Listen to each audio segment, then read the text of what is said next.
تلنگانہ کے کوتاگوڑم ضلع میں قبائلی افراد نے محکمہ جنگلات کے ایک عہدیدار پر مہلک ہتھیاروں سے حملہ کرتے ہوئے اسے ہلاک کر دیا۔ بدرادری کوتاگوڑم ضلع میں فارسٹ رینج آفیسر پر قبائلی افراد نے مہلک ہتھیاروں سے حملہ کرتے ہوئے شدید زخمی کر دیا اور وہ دوران علاج فوت ہو گئے۔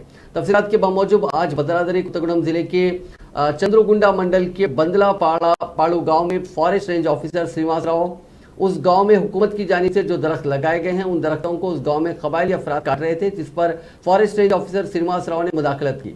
اس پر قبائلی افراد نے کڑھاڑی اور درانتیوں سے حملہ کر دیا۔ سریواس راؤ کو شدید زخمی حالت میں کھمم کے خانگی اسپتال منتقل کیا گیا۔ دوران علاج وہ زخموں سے جان بر نہ ہو سکے۔ کھمم کے رکن اسمبلی اور ریاستی وزیر پووڈا اجے کمار نے اس واقعے پر شدید غم کا اظہار کرتے ہوئے سریواس راؤ کے افراد خاندان کو تسلی دی۔ مقبول سریواس راؤ کی آخری رسومات 23 نومبر کو کھمم کے رگھوناتھ پالم میں سرکاری اعزازات کے ساتھ ادا کی جائیں گی۔